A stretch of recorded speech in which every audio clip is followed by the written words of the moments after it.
Sleep Token and Bilmuri just played a show together in London's huge O2 Arena as part of their tour together across Europe and the UK.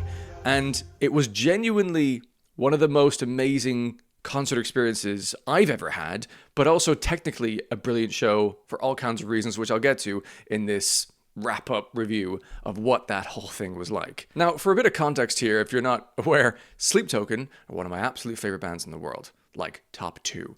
And Bilmuri are one of my absolutely favorite bands in the world, like top 2. So I can't believe that I was able to see both of them in the same venue, in the same evening. I thought I was going to explode into a million glittering, shiny pieces of diamond. It was just an amazing experience. But what completely blew it out of the water to begin with was that before the gig started, I had the incredible opportunity to interview Johnny Frank of Bilmuri, which was a phenomenal conversation. It was so interesting. He was such a lovely dude. That interview will be online on this channel very soon, so make sure you're subscribed so you can check that out when it's available. So I had the opportunity to connect with the artist that I'm a huge fan of and chat to him about all kinds of details and anticipate the show and find out about how the tour is going.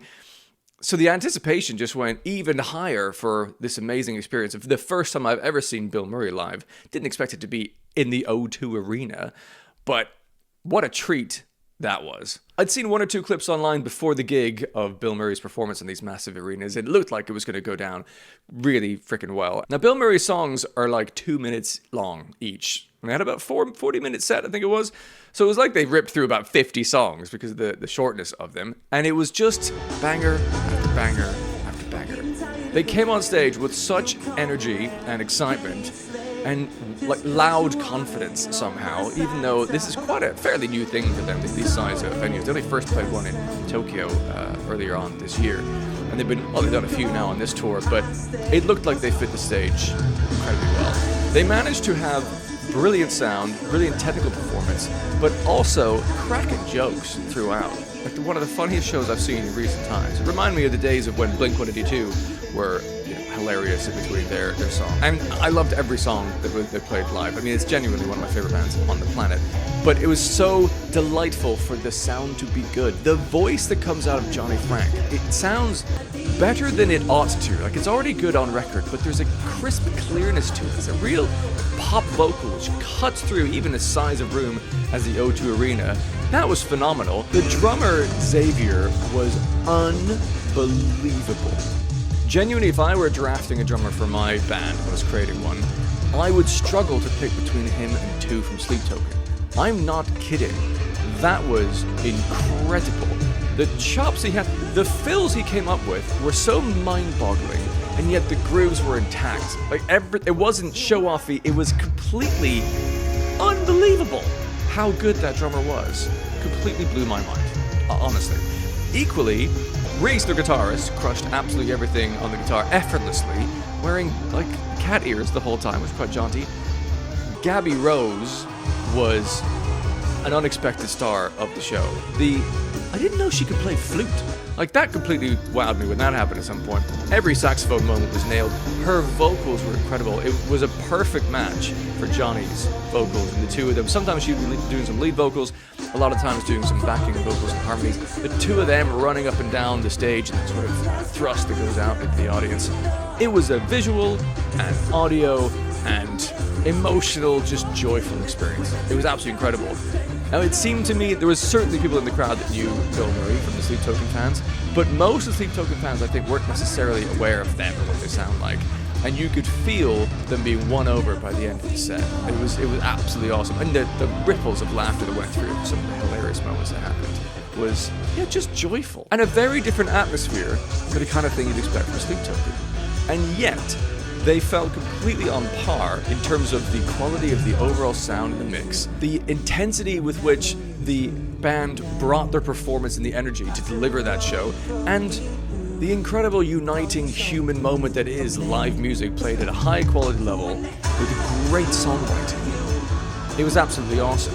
And my favorite song of theirs, Better Hell, was the closer. And I'd already heard from my Discord members that there was going to be a skeleton shaking moment when the big whoo drop happened, and it did not disappoint. It was absolutely incredible, the whole thing. I'm delighted for them that it went as well as it did. and I can't wait to see what they go on and do in future, because they totally seem comfortable with that size of audience. Now they're back to the UK in March. They'll be playing a much smaller venue because they're headlining. I'm very, very interested to see what that's going to be like. And then we're on to Sleep Token, a band who I have enjoyed live for many, many years. First saw them in the smallest stage of Download Festival in 2018, which was maybe watched by about 200 people tops. I've seen them play 300 cap venues. I've seen them play 2,000 cap venues. I've seen them play Wembley Arena. I've seen them play a large second stage at Download Festival Pilot in 2021. I knew they were going to be good, or at least I knew they could be good, because they have at times been so. Obviously at Wembley Arena, Vessel lost his voice. We didn't get the full power show of Sleep Token. There was also the question of, will they play the one song that I've just been hoping and praying they will play eventually live in a room that I'm in, which was Euclid. So much was going into this. Like, how can they deliver on this headliner of the London's O2 Arena and do something special that's a little bit different from what they've done before? How can they take it to the next level? They did it in a few different ways.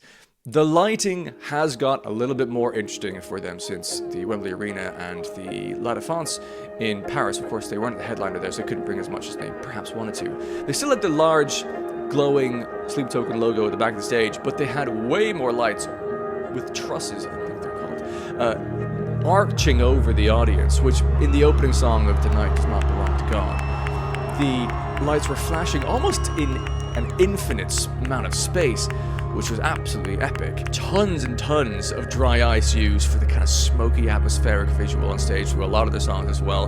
There was lasers. They were really considerate about how they placed themselves throughout the various songs. It seemed like they really planned out certain moments. In fact, there were moments where Vessel was specifically at the end of the thrust into the audience, and there was a ring of laser lights around him. Like, they've mapped out how they're going to position themselves to make a compelling, varied, interesting visual show, as well as landing all the amazing musicianship that they have. That's, I think, the best I've heard Vessel's voice, perhaps.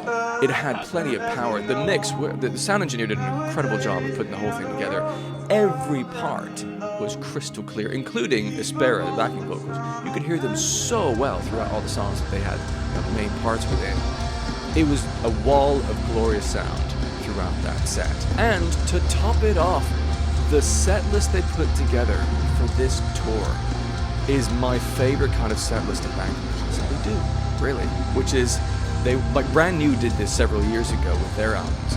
They played songs from their albums in order that they are on those albums, in order that those albums came out. So we started off with The Night Does Not Belong to God off of Sundowning, played a few amazing songs from that album.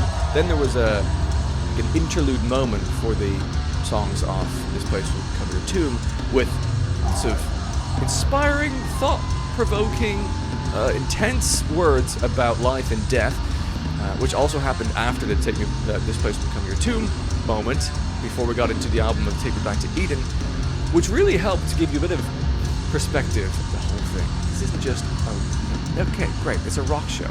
We're listening to music together. That's great. But also, life is fleeting. Nothing lasts forever. Really take in this moment. Appreciate it. Appreciate who you're with.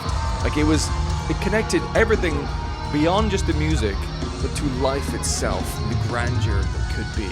It was a really inspiring, amazing moment. And obviously, for me, having had the opportunity to chat to Johnny Frank earlier on, and then see Bilmuri live, and then see Sleep Token all in the same day, my head was just ready to explode with how much the whole thing meant based on everything I've been doing, certainly with the channel the last few years. It completely, like, my mind nearly collapsed with that whole thing.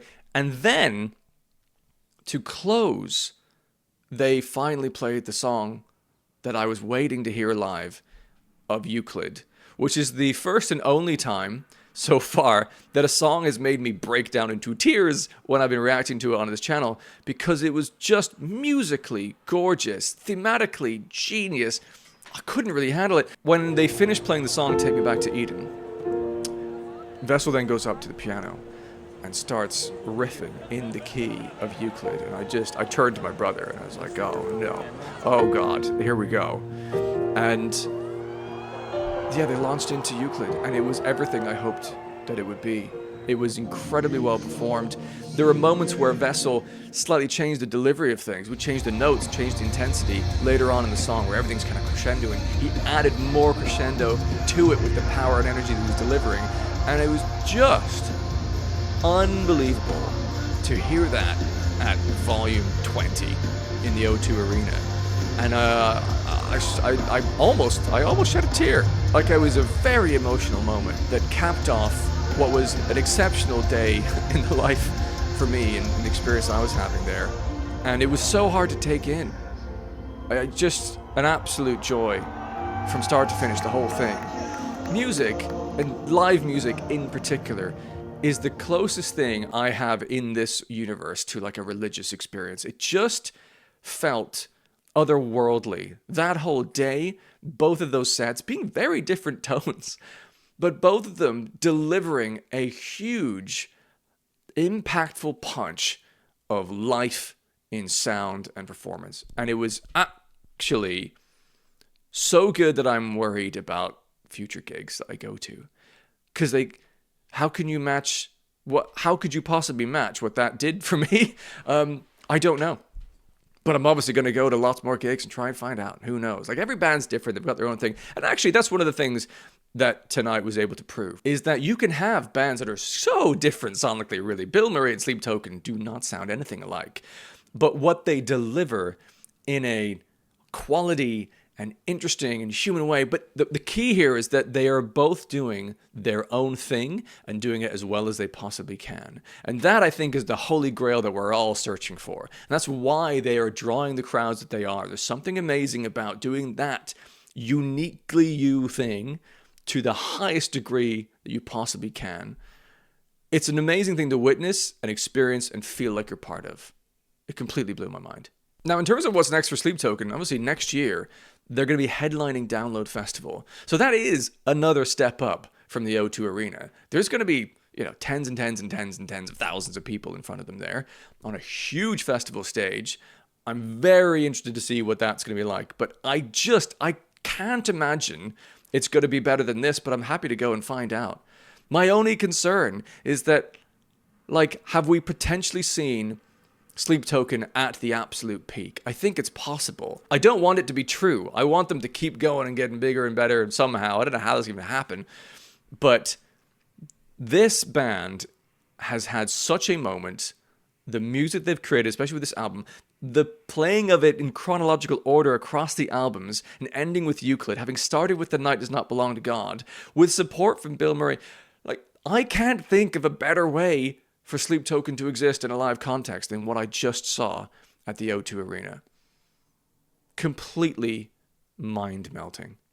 I would so love to hear what other people's experience of that gig was. So do let me know in the comments if you were there or on other nights of the tour, what was interesting, what stood out, what was special to you about that particular show from Sleep Token, but also Bilmuri as well.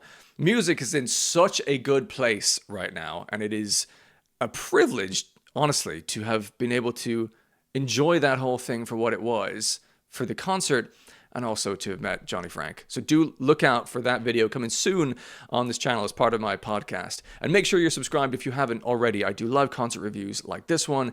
I interview bands and other music industry professionals and review the latest amazing rock music in the world. So thank you for watching this recap of my experience of that incredible gig by Sleep Token and Bilmuri. Hope you have a lovely day, and maybe I'll see you in another video very soon.